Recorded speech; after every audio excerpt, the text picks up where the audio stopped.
you know what? I'm going to represent myself. I'm going to stand up, give my 30 seconds elevator pitch, and I went off on my own. Welcome to the Seven Figure Journey podcast.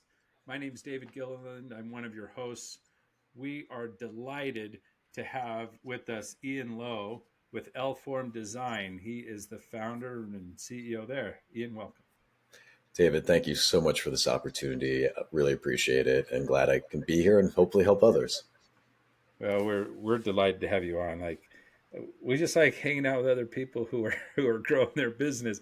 Uh, Yours is a website design work there that you guys do, SEO, all that sort of work for. If I understand right, it was for small manufacturing businesses that kind of build the subcomponents for the big players out there. That's exactly. This is where all the real work happens, right? That's right. Yeah, exactly. B2B manufacturing. It's a space that over time just happened organically, meaning when I first got started, I was like every other agency, I can help everybody. So, And and and then you made a decision.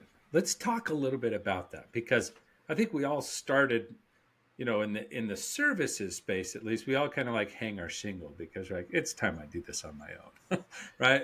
And then we chase any revenue that comes our way. And, oh yeah. Oh yeah, absolutely. I mean, my origin story was I was working for a consulting company and he sent me to a BNI, which I'm sure a lot of your listeners are familiar with, a small networking group. And I went there to represent him. And instead, right then, I realized that it was time for me to, you know what? I had enough freelance clients. You know what? I'm going to represent myself. I'm going to stand up, give my 30 seconds elevator pitch, and I went off on my own. I said, I'm tired of working for other individuals, and you name it, I was doing it. So the individual will come up to me and go, I need a business card. I'd say, yeah, sure. Or I need a website, or I need other type of collateral. So absolutely, like you mentioned, David, I was just trying to get as much business as humanly possible so I could survive. I had $2,000 in my pocket. I had a mortgage because I had a small condo. I was living by myself. I wasn't married, didn't have kids yet, and sky was the limit. that's awesome.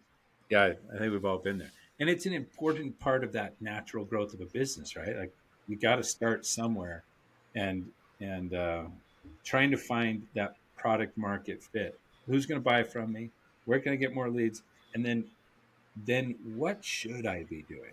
Right? And you started to make a shift here where you started to see, hey, I can actually make better profits in this space. And my work can be repeated and less time on it with more value to customers the tighter I get.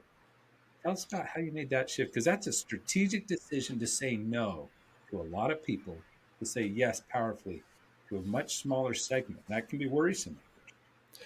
Extremely worrisome. In fact, over time, so when I first got started, like I said earlier, I was doing any type of work for anybody, and it was just myself. So for the first 3 years, I was hustling hard, but I was loving it. I literally doubled my salary in 1 year. So working crazy hours.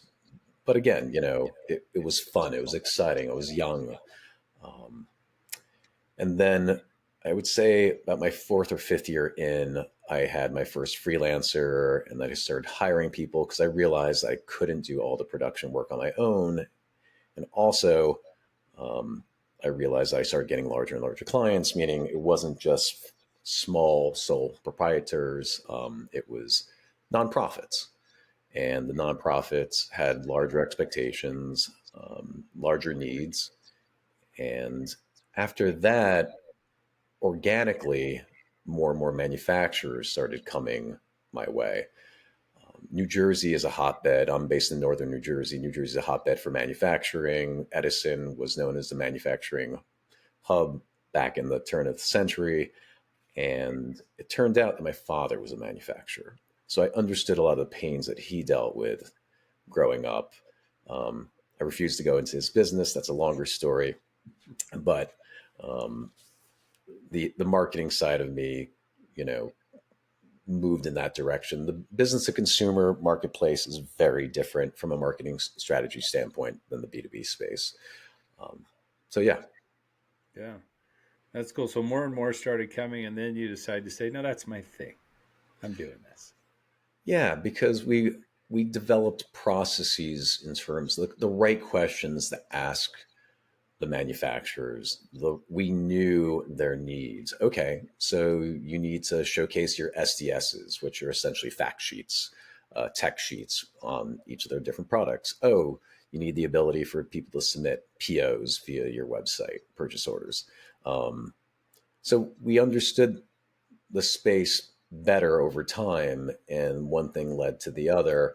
Um, and then I was heavily influenced right before the pandemic. I attended Blair Enns' in-person sales meeting, and he's an expert in sales strategy for um, agency owners. He has a podcast, Two Bobs, if your listeners want to check it out, just about agency selling. And he also does it with David C. Baker.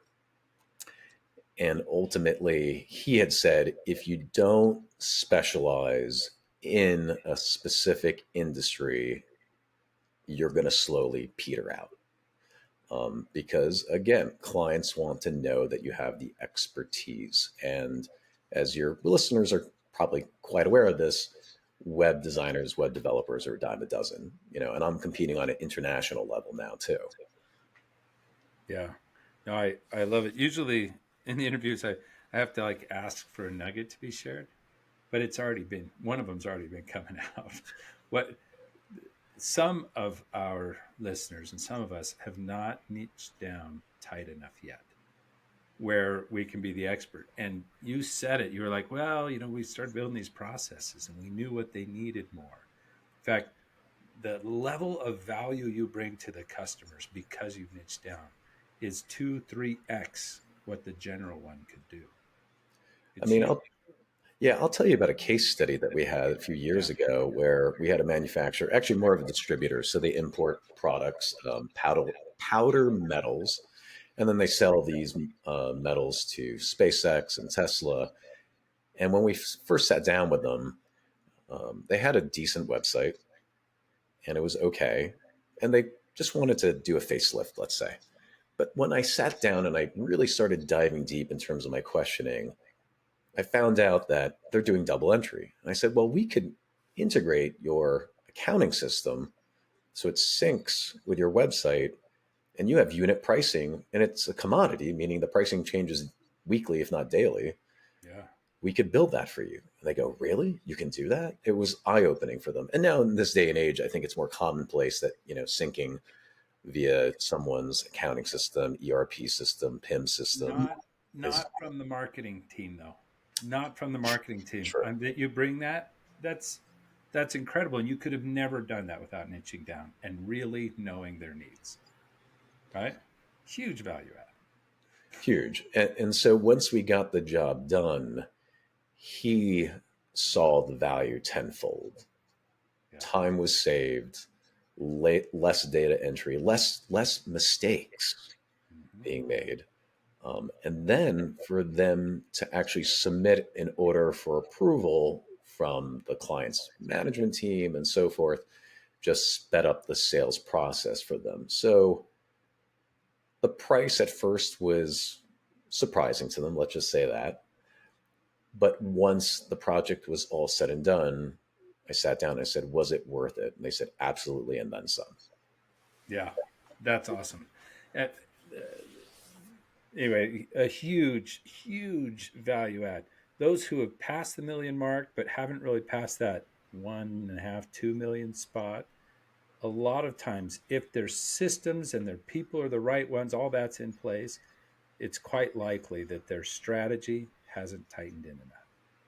They haven't really learned to set themselves apart that way. And so, huge value. What other nugget would you share, Ian? Well, you've got the listening ear of the whole group. Yeah. So one thing that took me a long time to learn was, and it's so cliche, is where do your strengths lie as the business owner?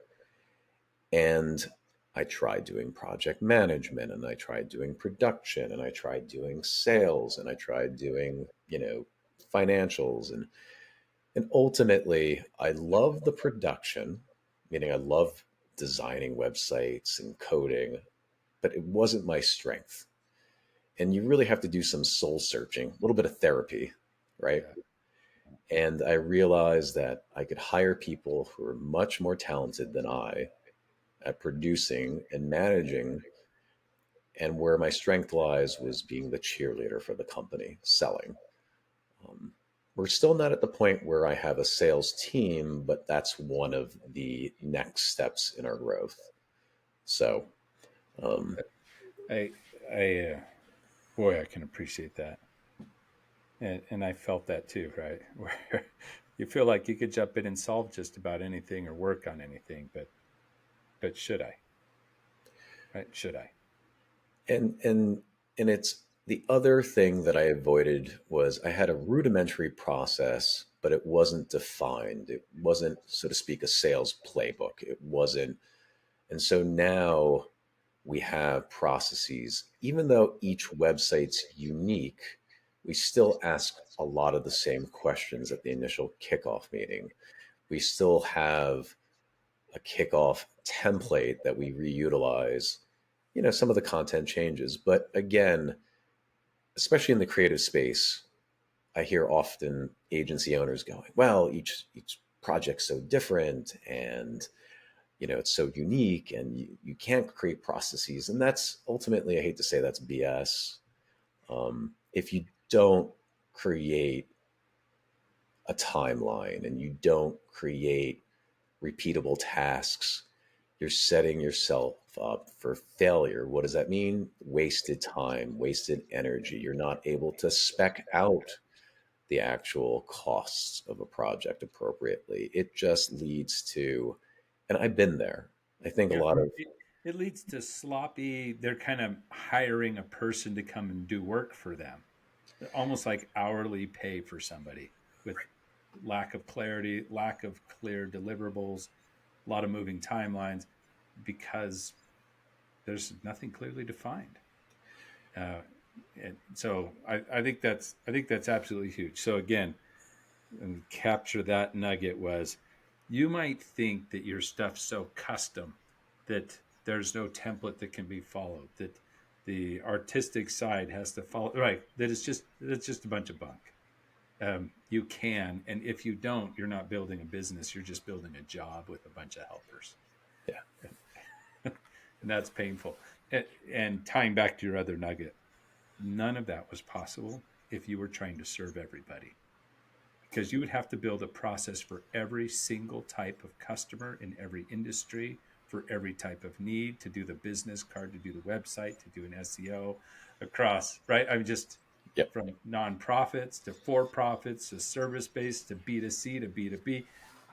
Impossible to do a great job. So your process would either be bland, not specific enough, or you would have 1,000 processes, and that's a ton of wasted time.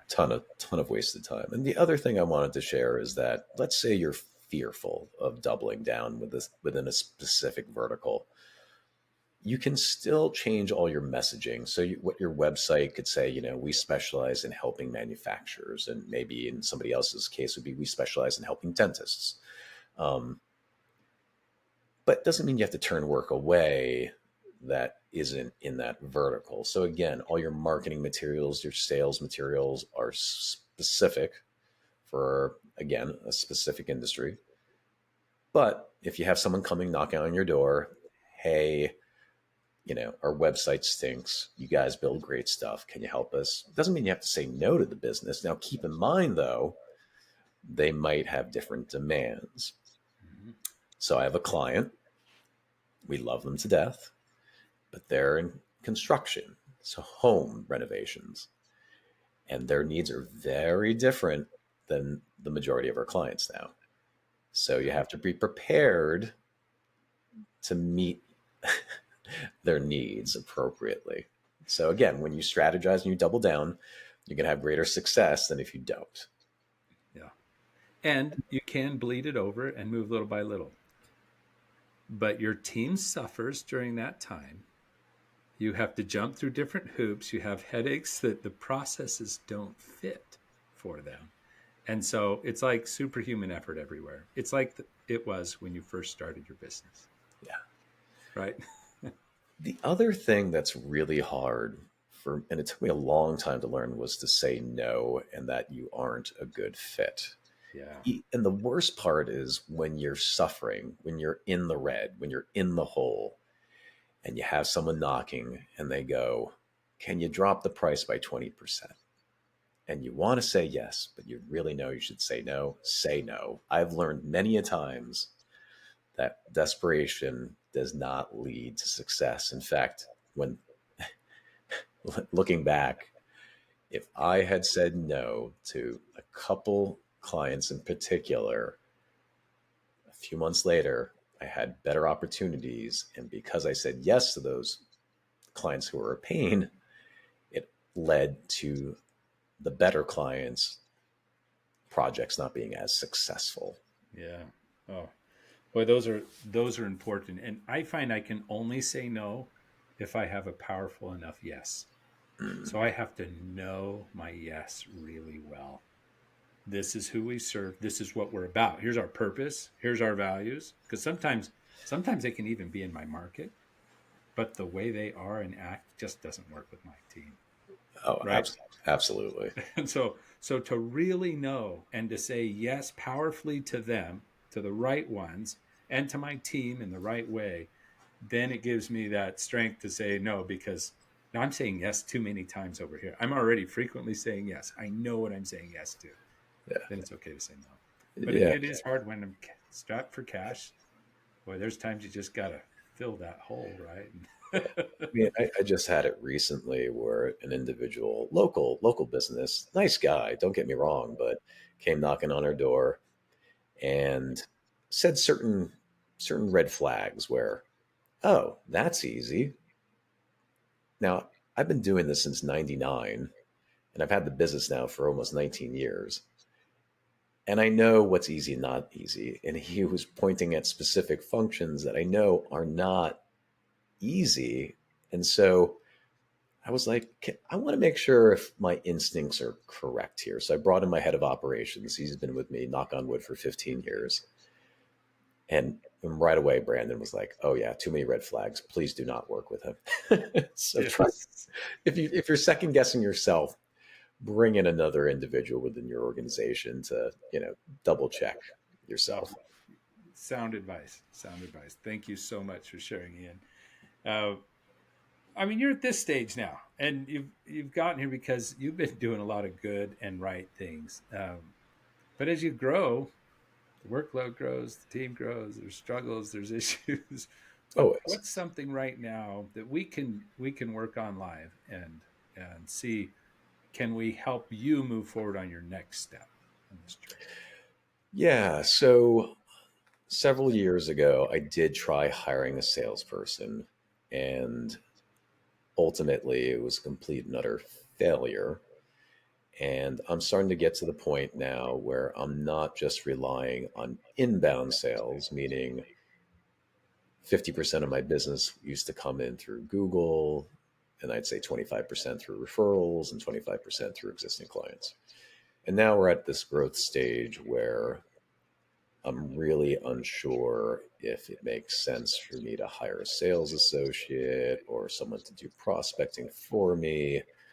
Um, right now, I just don't have the bandwidth between having a family. I have two young kids, 7 and 9, and doing the prospecting and doing what we call needs assessment, proposals, contracts. So it's getting to the point where I'm definitely at a breaking point, I think, mentally.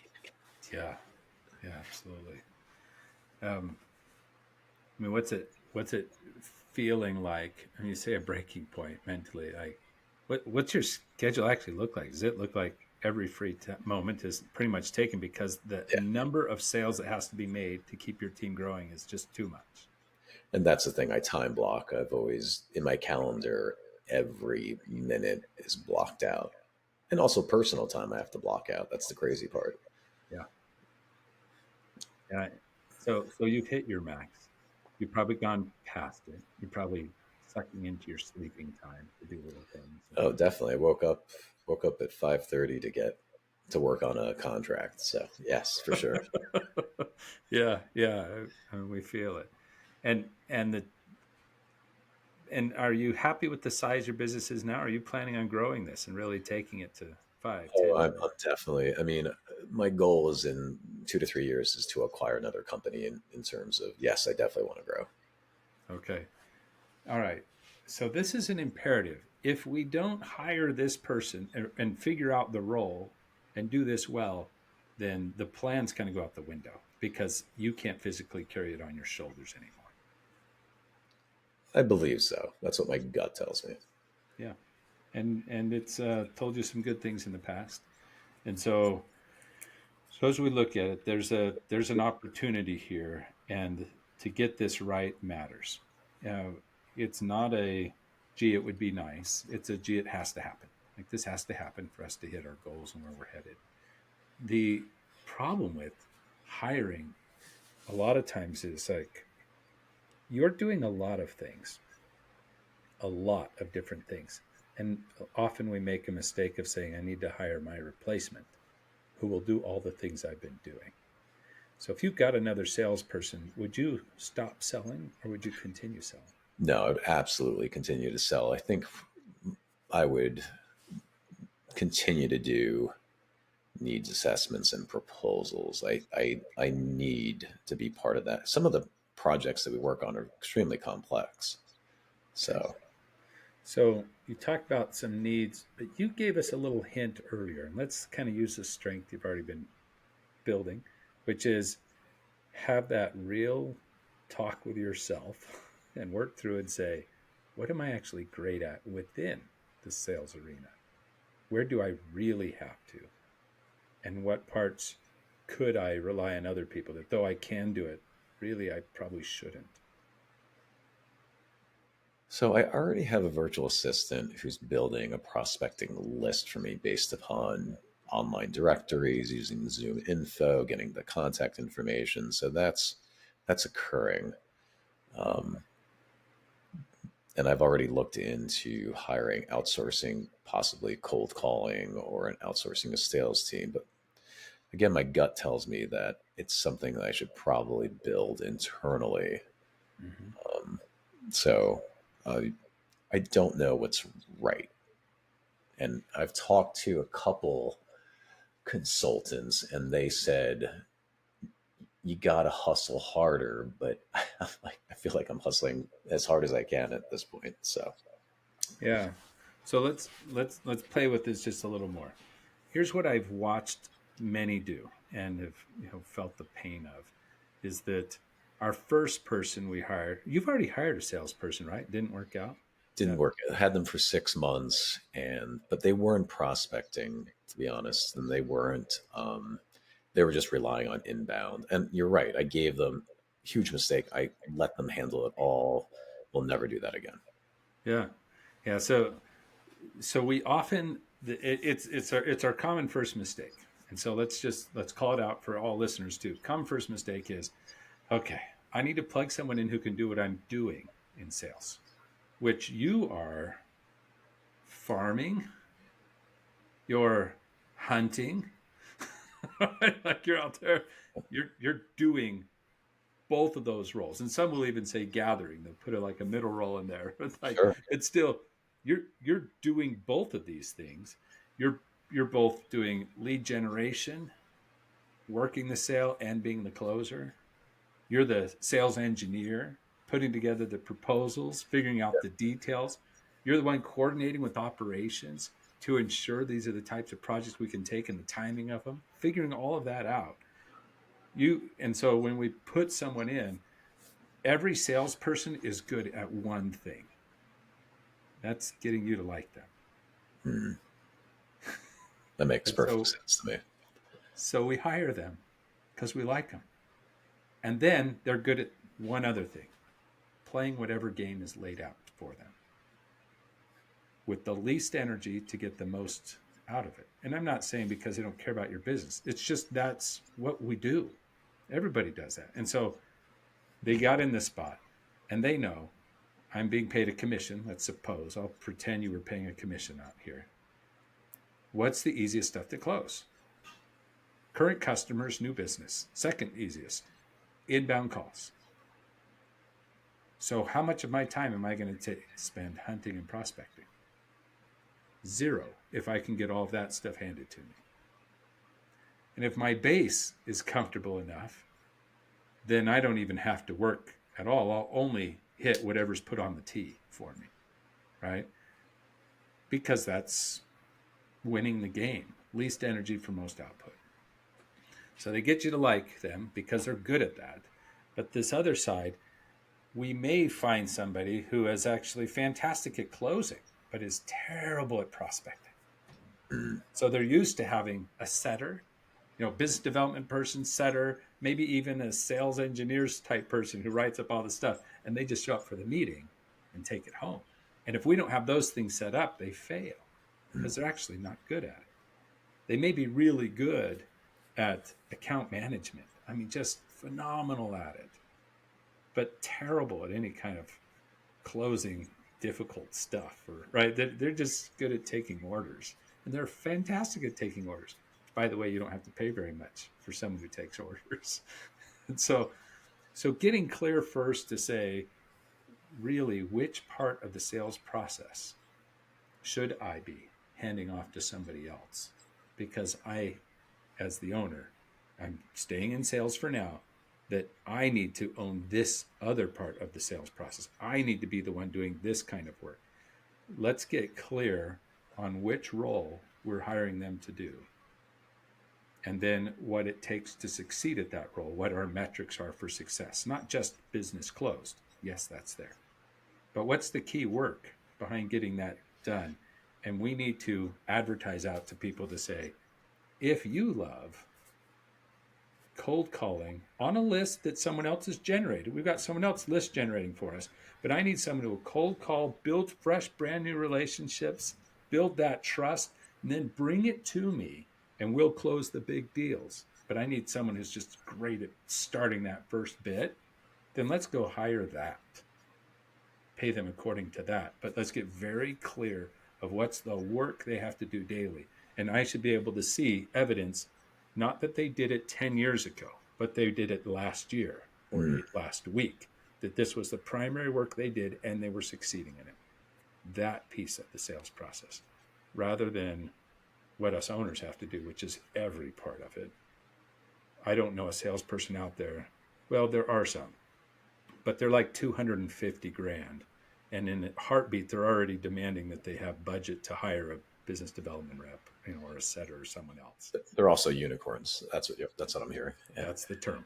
They're unicorns. Very few, far between, and no one ever finds them. Well, you do, but again, very expensive. Hard to pick out there. While if we get a job clear, now we can match it to someone who's going to knock it out of the ballpark, because that's what we want to do. We want someone to succeed so badly. Let's do the time to have the SOPs. What are the processes they're going to need to follow? Clear target market, and how good are we at orienting them to that market and things. They don't have to be expert at marketing, meaning our business. Building websites, I don't even need them to know the background of that. I just need them to understand the pains of manufacturers in the B2B space. If they know the pains, they can do everything from that, right? I just need them to know that. And so get tighter around that. Maybe one of the keys for you first when you're thinking hire a salesperson, because they're all really good at getting you to like them. We need to almost like take that as a given, and instead say, it's not about liking you. I need to know that you can knock it out of the ballpark in this specific area. So what specific area would you choose? Based upon what you told me, it sounds like I need a hunter, so I need to finish.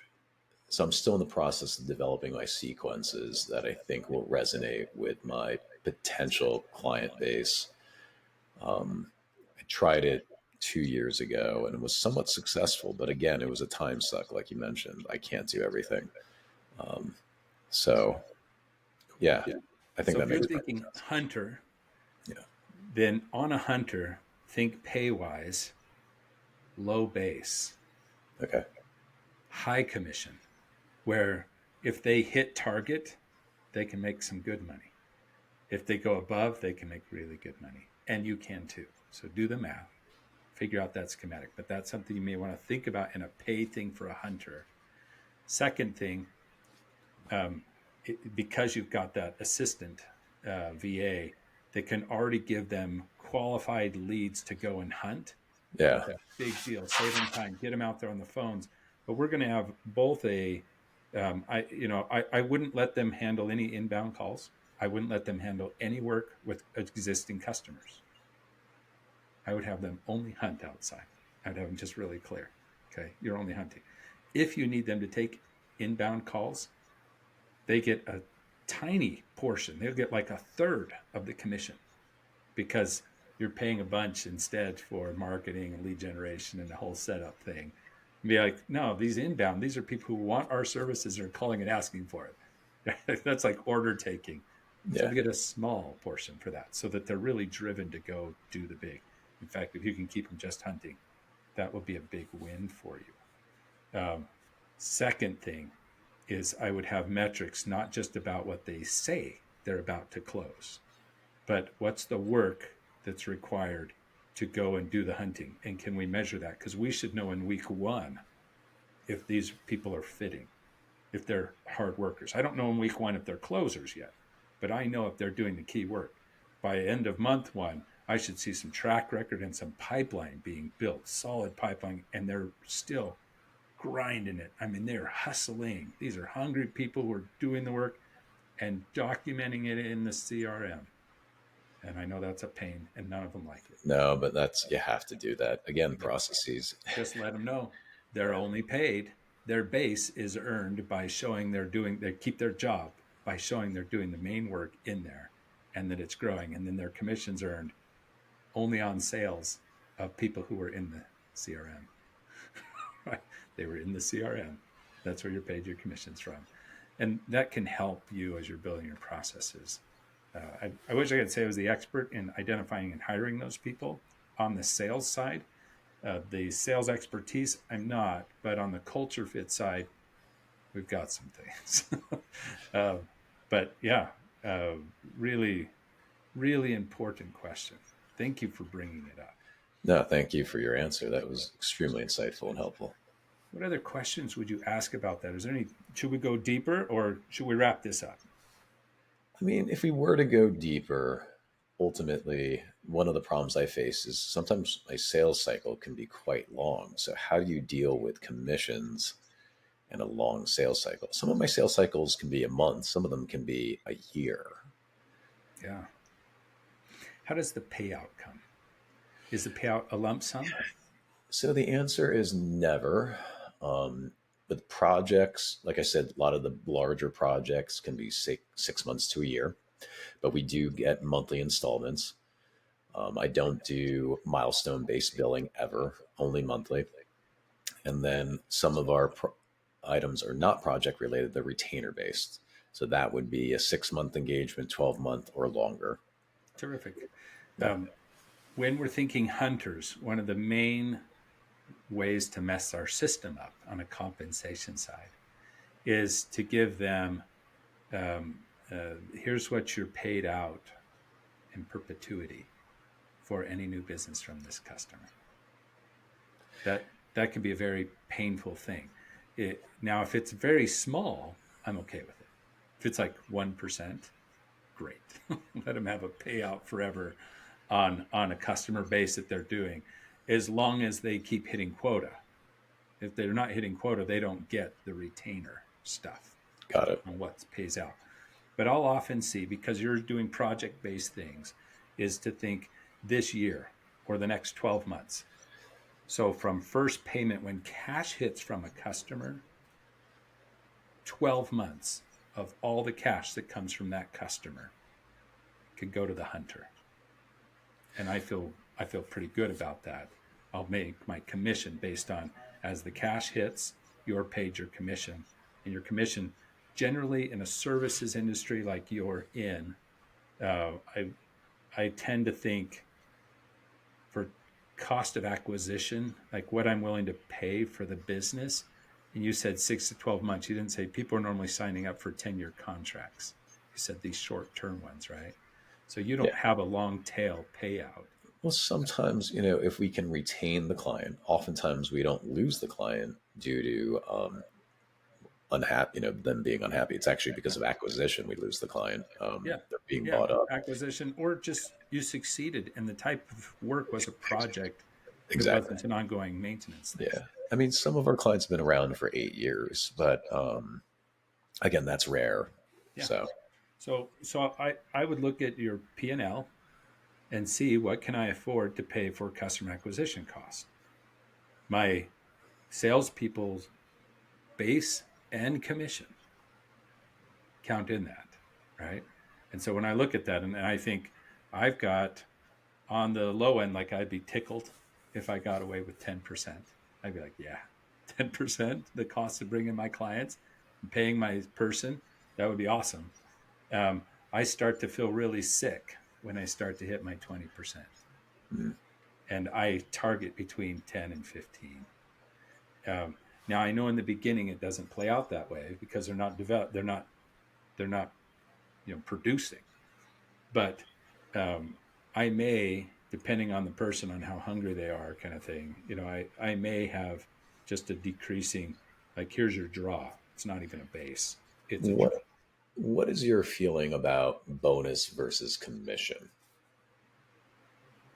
Um, Bonuses based on what? Hitting metrics. So quarterly bonuses versus, like you said, commissions perpetuity for 1%.